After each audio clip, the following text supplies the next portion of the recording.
저희 교회는 올 1월 3일부터 성경 일독을 시작하여 벌써 열왕기 하와 예언서를 읽어가고 있습니다. 대개는 성경 일독 어떻게 하시죠? 성경 목록 순서대로 읽는 경우가 많죠. 저희 교회에서 지금 현재 하고 있는 성경 읽기는 역사서를 중심으로 연대기 순을 따라 읽어가고 있는데요. 지난 4월 말에 열왕기 상과 전도서를 읽었습니다. 그때 전도서를 읽으며 받은 은혜를 토대로 본문을 연구하여 함께 은혜를 나누고자 합니다. 여러분, 전도서 하면 가장 먼저 무엇이 떠오르십니까? 아마도 대개는 헛되고 헛되며 헛되고 헛되니 하벨 하바림 하콜 하림 히브리어로 이 말들이 아주 자주 반복되어 아마도 되게 많이 전도서 하면 이 단어가 떠오르지 않나 싶습니다. 이 코엘렛이라는 지혜자가 내뱉는 한숨과도 같은 이 말이 삶을 허무하다라는 그런 느낌을 주지는 않습니까?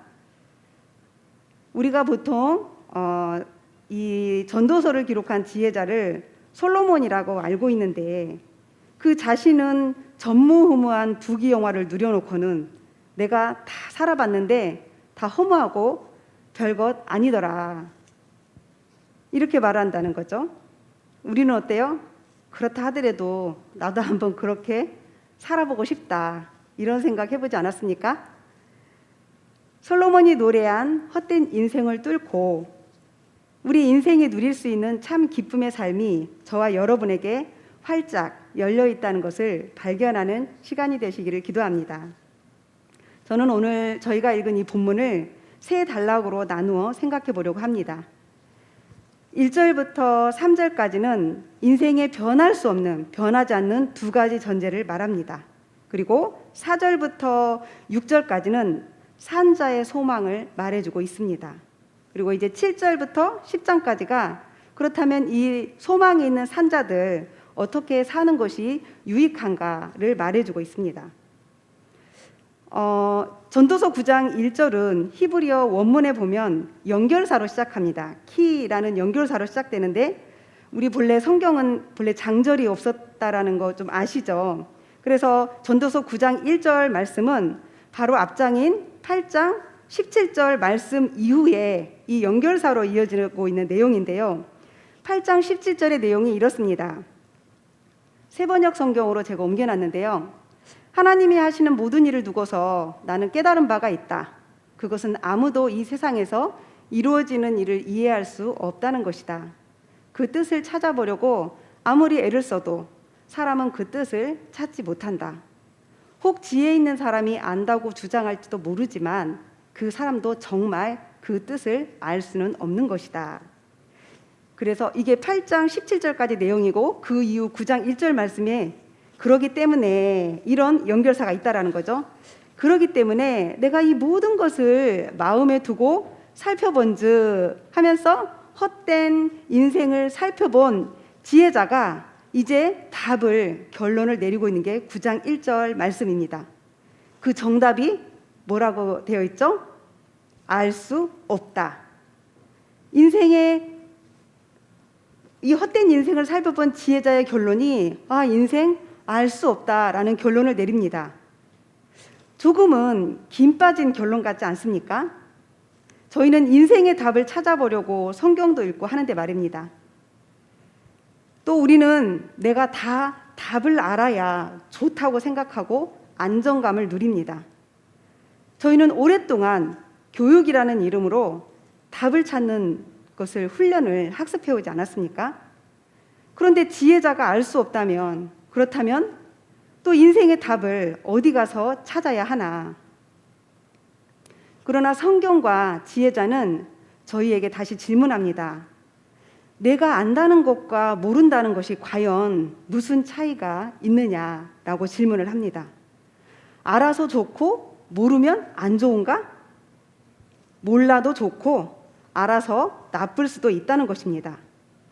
이보다 더 중요한 것은 내가 의지할 수 있는 분이 있는가? 나는 몰라도 그분께 답을 갖고 있는 그분이 계시다는 것, 그 사실을 아는 것이 더 중요하다라고 지혜자는 말합니다. 내가 의지할 수 있는 분, 답을 갖고 계신 분, 하나님의 손안에 있다는 것을 아는 것이 더 중요하다라는 것입니다. 서유기에 손오공이 날고기여도 어디에 있대요? 부처님의 손안에 있다고 그러잖아요.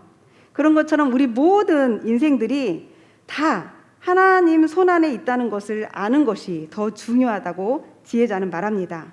왜냐하면 하나님만이 일의 결과, 미래를 아시기 때문에 그렇습니다. 지금 현재 우리가 하고 있는 일들에 대해서 의인이다, 악인이다, 그 사실이 미움을 받을는지 사랑을 받을는지 사람은 도무지 알지 못한다. 왜냐하면 그 일의 결국은 미래의 일들이기 때문에 그렇다라는 이야기를 하고 있습니다. 과거는 나도 알고 귀신도 압니다. 하지만 미래는 하나님만이 아시는 영역입니다. 여기까지 좀 좋으시죠? 그래, 맞아. 하나님만이 미래를 알지. 우리는 그 하나님을 믿지. 그런데 2절 말씀을 한번 볼까요? 2절 말씀에 보면 모든 사람에게 임하는 그 모든 것이 일반이라. 의인과 악인, 선한 자와 깨끗한 자와 깨끗하지 아니한 자, 제사를 드리는 자와 제사를 드리지 아니하는 자에게 일어나는 일들이 모두 일반이니 선인과 죄인, 맹세하는 자와 맹세하기를 무서워하는 자가 일반이로다. 아니 이럴 수가. 모든 사람에게 임하는 그 모든 것들이 일반이로다라는 말로 모든 인생을 똑같다고 이 일반화 시켜버리는 것에 대해서 여러분은 좀 문제 제기되지 않습니까? 질문이 생기시지 않습니까?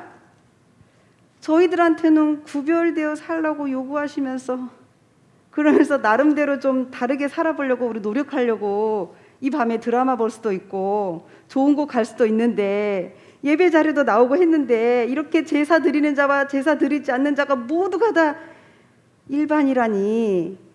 예. 그런데 여러분, 사실 인생이 그렇습니다.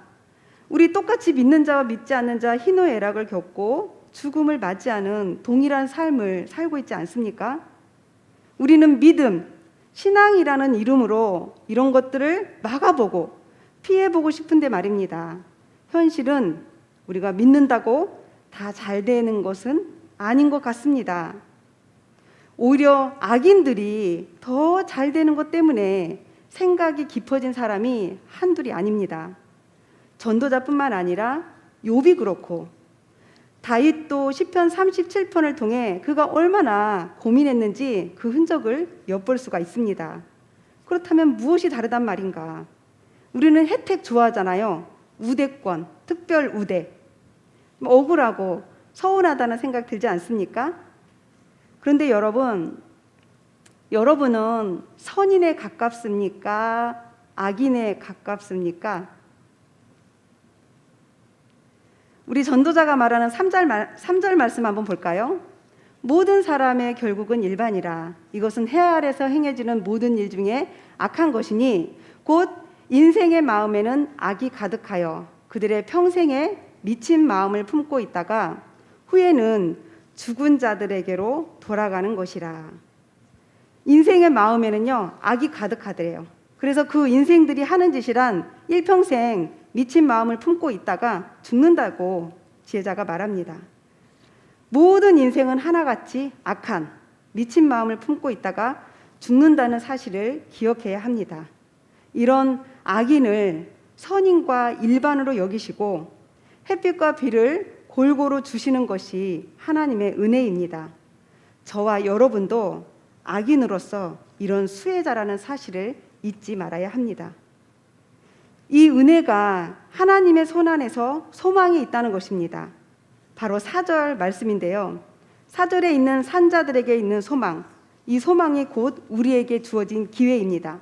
4절 말씀에 모든 산자들 중에 들어있는 자에게는 누구나 소망이 있음은 산 개가 죽은 사자보다 낫기 때문이니라.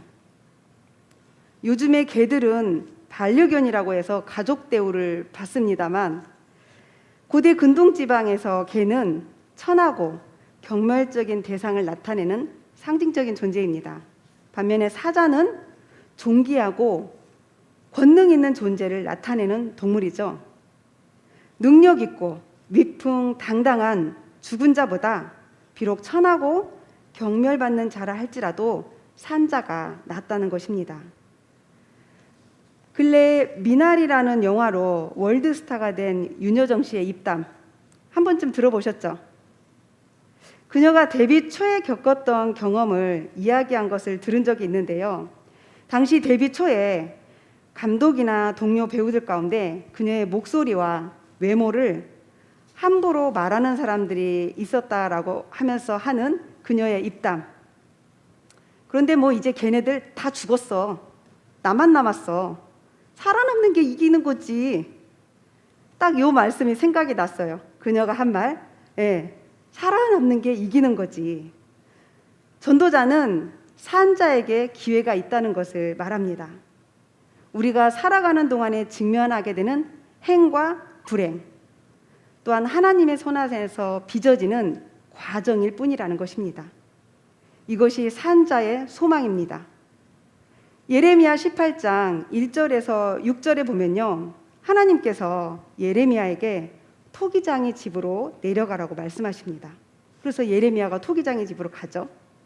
가서 보니 이 토기장이가 집에서 이렇게 농로 아시죠? 토기 만드는 농로를 돌면서 일을 하고 있는 모습을 이렇게 지켜보고 있었습니다. 그런데 이렇게 진흙으로 만든 그릇이 이 만들고 있는 토기장의 손에서 터져버린 거예요. 이렇게 모양이 잘 나오지 않고 터져버립니다.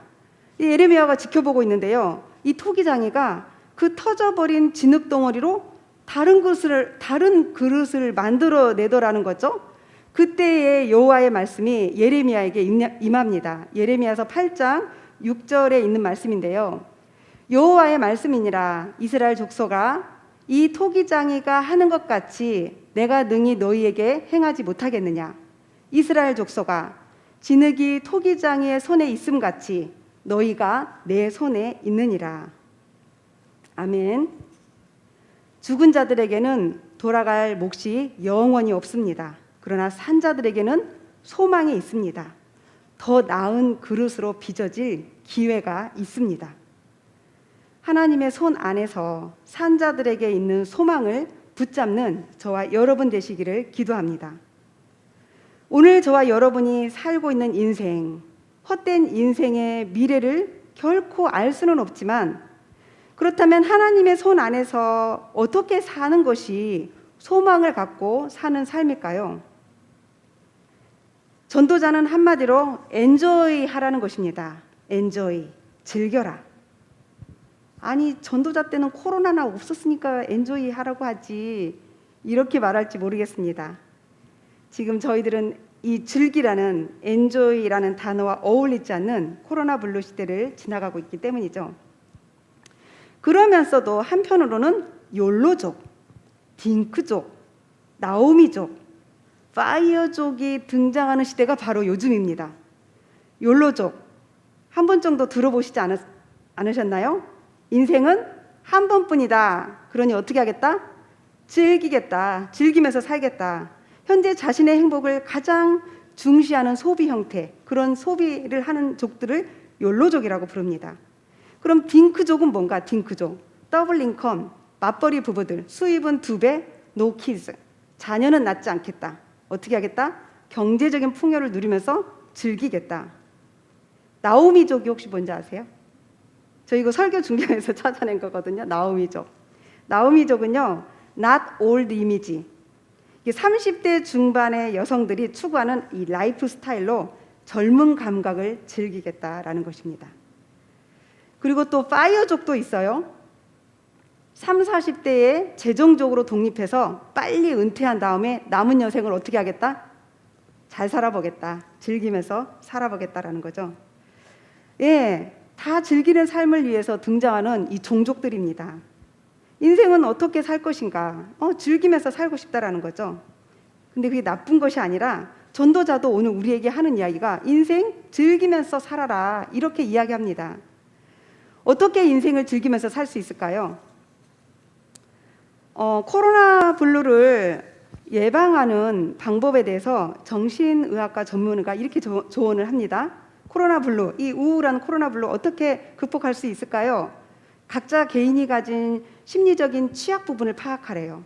나의 이 심리적인 거에 있어서 나는 어느 부분이 약한가? 그리고 그 약한 부분에 관심을 갖고 스스로 마음을 돌보는 것이 중요하다라고 전문가가 조언합니다.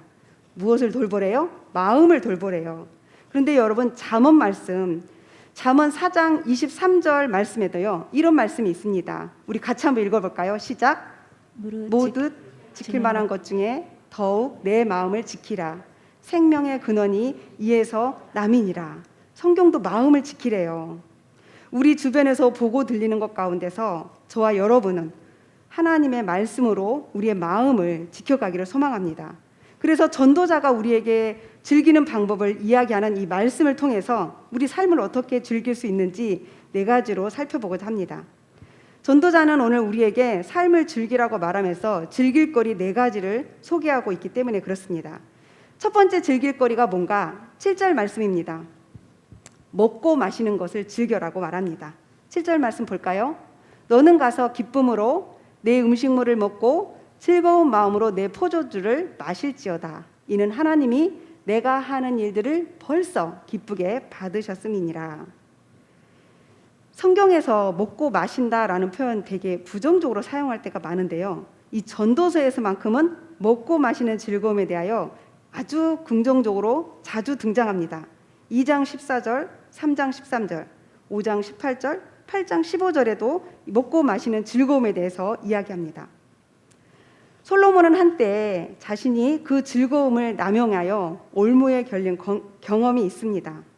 그렇기 때문에 다른 사람들에게 그 위험을 경고하면서도 그는 그 즐거움을 전적으로 금지시키는 것이 아니라 그것을 적절하게 사용하도록 가르쳐주고 있습니다. 하나님께서는 저와 여러분이 한 일들, 과거의 일들에 대해서는 벌써 오랫동안 기쁘게 받으셨기 때문에 이제 세상 염려에 지나치게 사로잡혀 있지 말라고 하십니다. 즐겁게 먹고 마시라라는 표현은 하나님이 내게 주신 기쁘고 즐겁게 하는 일들을 이용하라. 너의 즐거움을 밖으로 나타내라. 이렇게 헨리 매튜는 주석하고 있습니다. 이 말씀은 단지 먹고 마시는 것만을 이야기하는 것이 아니라 하나님께서 저와 여러분을 즐겁게 해주려고 주신 것들, 그 모든 것들을 즐겨라는 것입니다. 삶을 즐기는 방법 2번째, 바로 인생을 즐겨라입니다. 와, 신나지 않아요? 성경에 이런 얘기도 있나? 인생을 즐겨라? 나만 즐거운가? 우리 8절 말씀 한번 볼까요?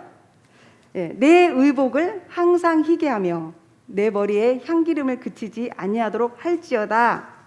이 흰 의복과 머리의 향기름은 결혼식이나 축제 때 멋을 부린 모습을 묘사한 표현입니다. 그런데 전도자는 축제 때만 그렇게 하는 것이 아니라 항상 축제 때의 기분과 활력으로 즐겁게 살라는 것입니다. 저와 여러분의 삶이 언제 보아도 멋있고 향기나고 활력 있는 즐거운 삶이 되기를 소망합니다. 삶을 즐기는 3번째 9절 말씀인데요. 9절 말씀에 내 헛된 평생의 모든 날, 곧 하나님이 해 아래서 내게 주신 모든 헛된 날에 내가 사랑하는 아내와 함께 즐겁게 살지어다. 그것이 내가 평생의 해 아래서 수고하고 얻은 내 몫이니라 라고 합니다. 이것은 3번째 즐길 거리인데요. 바로 가정생활을 즐기는 것입니다. 아내와 남편, 이 부부는 가장 작은 공동체를 가리키는 것으로 가정의 행복을 즐겨라는 것입니다. 전도서의 저자가 솔로몬이라면 그가 할 말은 아닌 것 같은데 하는 생각이 들려고 하지만 살아본 경험을 교훈하고 있으니 저희는 돌아가지 말고 바로 가라는 가르침으로 저희들이 받습니다. 교육의 아버지라 불리는 페스탈로치는 가장 빛나는 기쁨이라는 글에서 다음과 같이 이야기합니다. 이 세상에는 여러 가지 기쁨이 있지만 그 가운데서 가장 빛나는 기쁨은 가정의 웃음이다. 그 다음의 기쁨은 어린이를 보는 부모님들의 즐거움인데 이 두 가지의 기쁨은 사람의 가장 성스러운 즐거움이다라고 이야기합니다. 5월이 무슨 달이죠? 가정의 달입니다. 일평생 하나님께서 허락하신 분복 서로 사랑하면서 누리시기 바랍니다. 아직 결혼하지 않은 우리 박선진 전도사님을 포함한 모든 분들은 일평생 함께 사랑하며 즐겁게 살 수 있는 배우자를 만나기를 기도합니다. 또 10절 말씀 한번 보면요. 10절에 내 손이 이를 얻는 대로 힘을 다하여 할지어다. 내가 장차 들어갈 수월에는 일도 없고 계획도 없고 지식도 없고 지혜도 없음이니라. 즐길 거리 네 번째 무엇인가? 전도자가 말하는 삶의 즐거움, 바로 일하는 것을 즐겨라 라고 이야기합니다. 우리나라 토속 민요 가운데 노동요라는 것이 있습니다. 말 그대로 일하면서 부르는 민요인데요. 제가 맷돌질하면서 부르는 민요를 불러드리겠습니다. 맷돌질 아시죠? 한번 상상해 보세요. 성님 성님 사촌 성님 시집살이 어떠든가 동상 동상 사촌 동상 시집살이 말도 마라. 부엌이라고 들어가니 거미줄이 우릉주릉 쌀독이라고 들여다보니 거무줄이 우릉주릉 밤새도록 울고 나니 행주치마 열다쭈기 눈물 콧물 다 젖었네. 분질 같은 요 내 손이 북두갈고리가 다 되었네. 삼당 같은 요 내 머리 돼지꼬리 다 되었네. 어떠세요? 이렇게 함께 성님, 동생 앉아서 함께 일하면서 주거니 받거니 노래로 삶의 애환을 달리며 고된 삶을 달래고 힘든 일을 즐겁게 마치게 하는 아주 해악이 담겨있는 노동요입니다.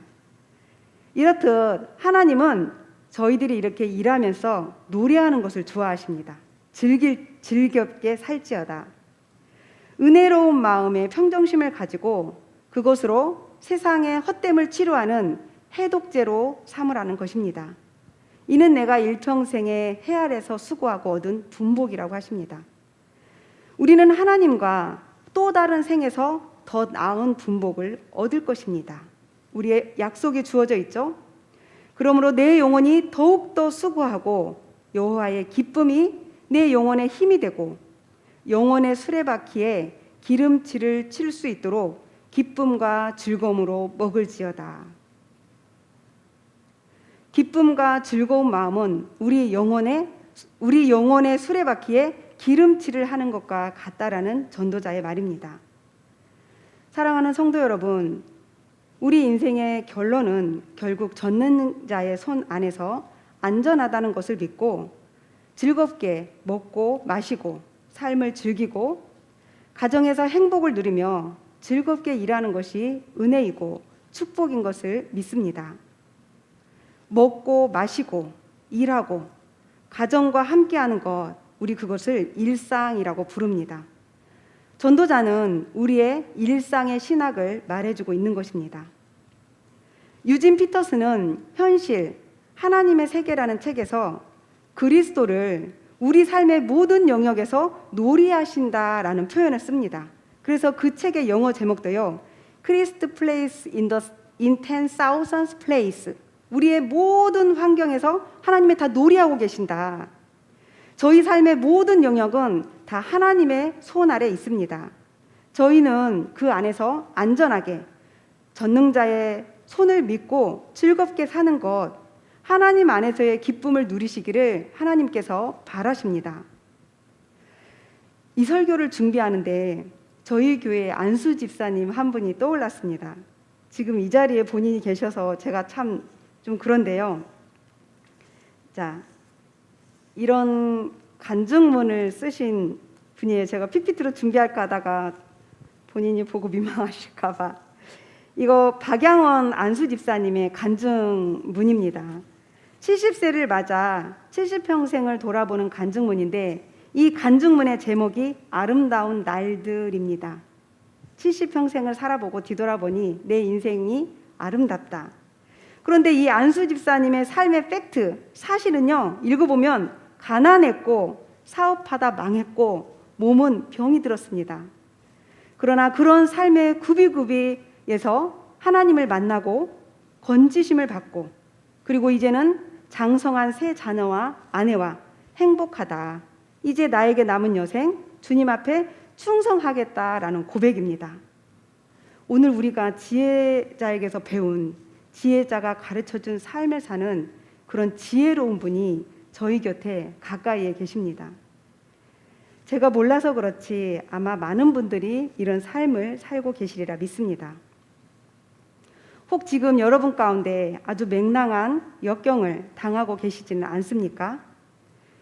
그렇다 하더라도 하나님의 손, 전능자의 손 안에서 무거운 짐을 내려놓을 수 있기를 바랍니다. 그리고 아직 살아있다는 것이 소망이고 기회라는 사실을 기억하시기 바랍니다. 열왕기하 6장 7장에 보면은 아람 군대가 이스라엘의 전쟁에서, 이 아람 군대와 이스라엘의 전쟁에서 아람 군대가 이 사마리아 성을 에워싸는 바람에 성 안에 사람들이 굶주려서요, 이제 자기 자녀를 삶아 먹는 형편에 이릅니다. 그때 여호와께서 엘리사를 통하여 말씀하십니다. 내일 이맘때에 사마리아 성문에서 고운 밀가루 한 스아를 한 세겔로 매매하고 보리 두 수아를 한 세겔로 매매하리라. 지금 자녀를 삶아 먹는 이런 궁핍한 가운데 내일 되면 밀가루값, 보리값, 똥값 된다. 한마디로 말해서 이 이야기를 해준 거죠. 그때 한 장관이 듣고 이 엘리사의 이야기를 듣고 하는 말이, 하나님께서 하늘에 창을 내신들 어찌 그런 일이 있으리요. 그러자 엘리사가 내가 그 일을 내가 보기는 보지만 너는 먹지는 못할 것이다 라고 이야기를 했거든요.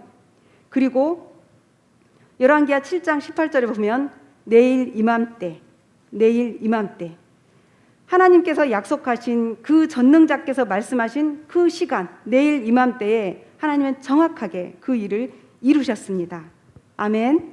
네, 내일 이맘때 하늘의 창을 내셨습니다. 이 하나님이 저와 여러분의 하나님이심을 믿고 하나님 안에서 기쁨을 누리는 저와 여러분이 되시기를 간절히 소망합니다. 우리 함께 오늘 말씀을 기억하며 기도하도록 하겠습니다.